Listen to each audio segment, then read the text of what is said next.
નમસ્કાર. સમુદ્રને કોઈ ફેર પડતો નથી. સમુદ્ર કિનારે એક તેજ મોજું આવ્યો અને કિનારા પર રમતા બાળકના ચપ્પલ એની સાથે લેતું ગયું. બાળક દરિયા કિનારાની રેતી પર લખે છે, સમુદ્ર ચોર છે. એ જ સમુદ્રમાં માછીમારી કરવા ગયેલો એક માછીમાર ઘણી બધી માછલીઓ સાથે કિનારા પર આવે છે અને દરિયાની રેતી પર લખે છે, સમુદ્ર મારો પાલનહાર છે. એક યુવાન દરિયાના પાણીમાં ડૂબીને મરી જાય છે તો એની માતા દરિયાની રેતી પર લખે છે, સમુદ્ર હત્યારો છે.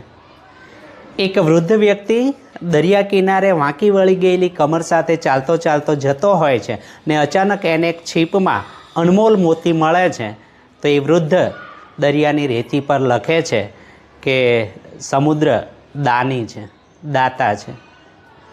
એ જ વખતે દરિયાનું એક મોટું મોજું કિનારા પર આવે છે અને બધાએ લખેલા લખાણ ભૂસાઈ જાય છે.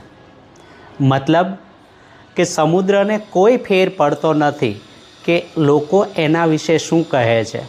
એ તો પોતાના મોજાઓ સાથે પોતાની મસ્તીમાં લીન રહે છે, મસ્ત રહે છે. એટલે મિત્રો, જીવનમાં આગળ વધવું હોય, સુખી થવું હોય અને શાંતિથી જીવવું હોય તો નિરર્થક વાતો અને નકામી વાતોનો કોઈ મતલબ નથી હોતો. એના પર ધ્યાન ન આપો.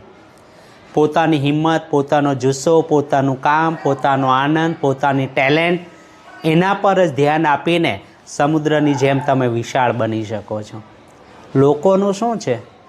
એ લોકોને તો પરિસ્થિતિ પ્રમાણે એમના મત અને અભિપ્રાય બદલાતા રહેતા હોય છે. મિત્રો, તમારું શું માનવું છે એ કોમેન્ટમાં અચૂક જણાવજો. Thank you.